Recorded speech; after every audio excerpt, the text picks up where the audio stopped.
For my entire career over the last 20 plus years, we have been told to lock in our IT investments, to build a long integrated roadmap on one consolidated end-to-end platform. And I am here to tell you those days are gone, or at least you should consider them being gone when you're talking about AI and AI investments.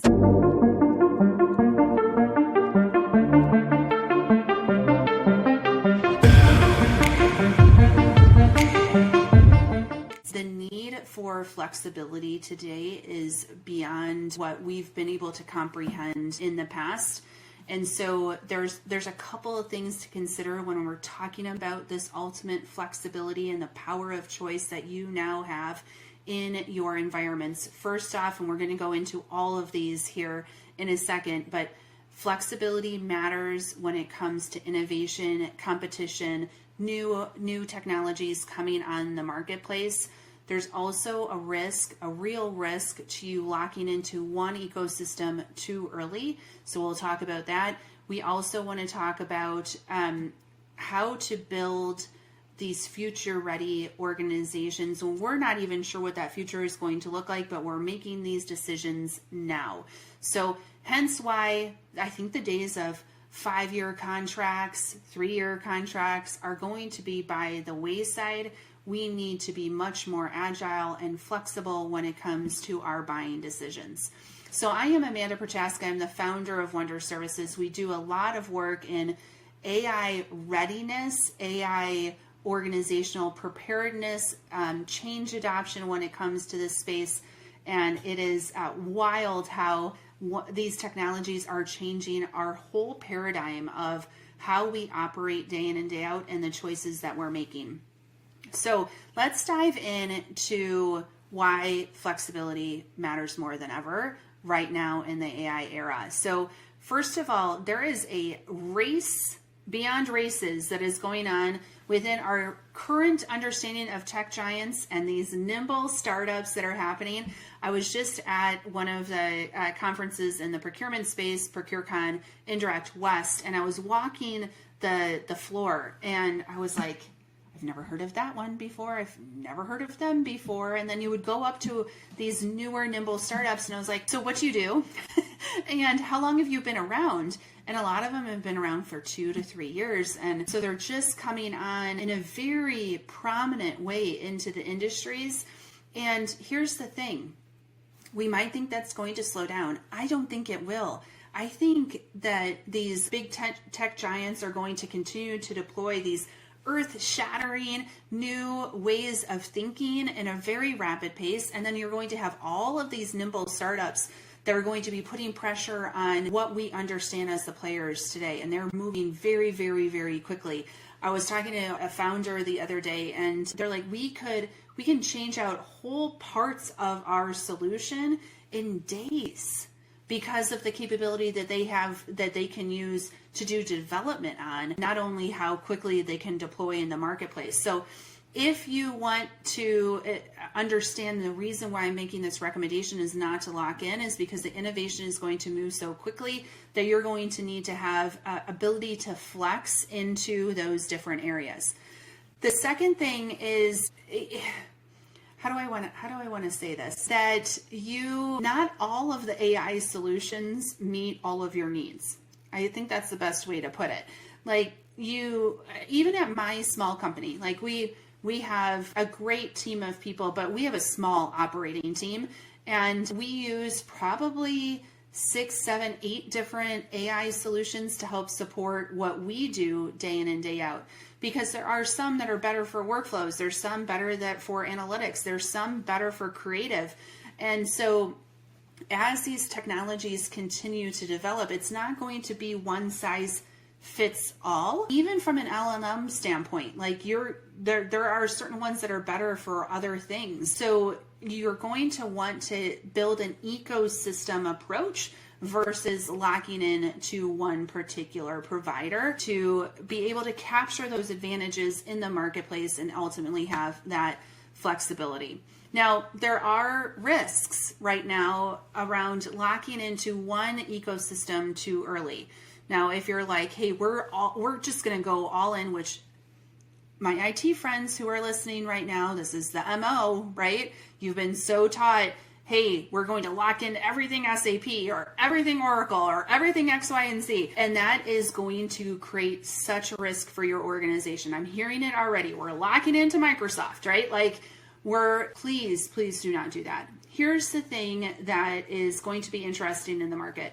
As these new players come on and they're competing with these mega organizations, you're going to see extreme innovation. And the innovation is going to happen in both places because they're putting pressure on each other.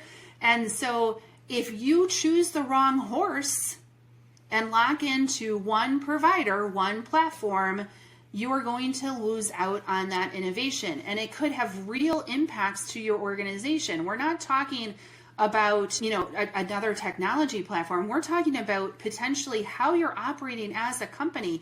And if you now, let's use it in terms that we know. Let's just say you're used to hiring mostly A players and some B players, and you have a handful of C players, and they're all doing the work today as individuals. And now you bring on your AI capability, but you chose the wrong ecosystem early, and now you have a bunch of C player agents.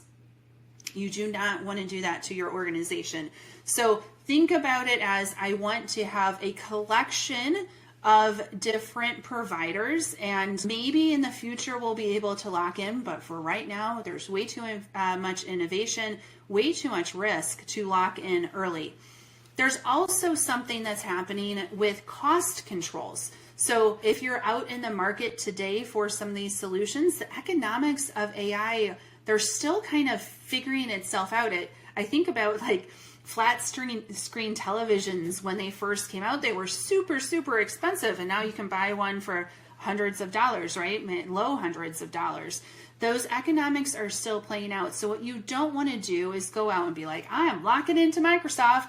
I am locking into X, Y, and Z, and put together like a 3 or 5 year contract with really expensive economics right now. And I will tell you, the economics are not that expensive right now, but I think they're going to get a little bit cheaper as we go, and they're still going to figure out how all the economics are going to play out over time. But we do know this, as models become more efficient, the computing costs are going to drop.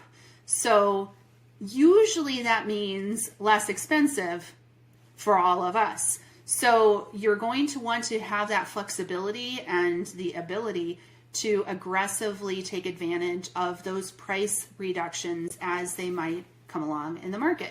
We'll see how that plays out, but you at least have the option for yourself, right? And the last thing to think about from a risk standpoint is if you lock in too early, you're potentially giving up a lot of your data to one provider and helping one provider build their formats, their system, etc. So data, I think I heard someone tell me this, and this was years ago. It was probably 5 years ago. Someone said, data is now going to be your new gold or your new oil, right? Your data is something that needs to be protected. It is your most valuable asset that you have for you and your company right now. And building trust in AI is all about knowing where your data lives and how do you maintain the power of moving it out of one system into another, right? So these providers are going to want to lock you in. They're going to want to lock you into longer term contracts. They're going to want to lock in your data. They're not going to make it easy for you to move that data, but you need to understand and protect that as much as possible. So if you have options of where your data is going, you're going to be able to work through those constraints and also have a better understanding of working with those providers to move your data out, okay? So those are kind of the 3 things to consider around this recommendation. Now, here's some recommendations of how to think about it. Like this is a major mind shift for a lot of people. And there are 3 questions that I want you to be able to ask yourself to understand the direction that you are going. The first question is, can I easily swap out the underlying AI models if a better one comes along? So if I'm investing in a platform, in an AI solution, in my agentic AI ecosystem, can I easily swap out the LLMs underneath of it? Can I add LLMs into it? Like, if there are better AI models, can I swap them out as newer ones or better ones come along? So that's question number one. Question number two is, does the solution lock my data into a proprietary format that is hard to export? So you, at the end of the day, own your data. How do you get the data back out of the system if you decide to move? It is a critical question for you to be asking. Number three is, are we building a dependency on a single vendor's ecosystem? Are we building an adaptable capability across our organization? That's the gut check.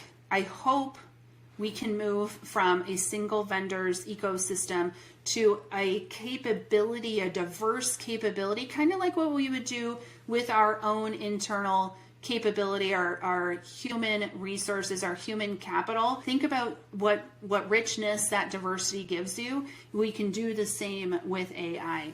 So those are the three questions I would be asking you.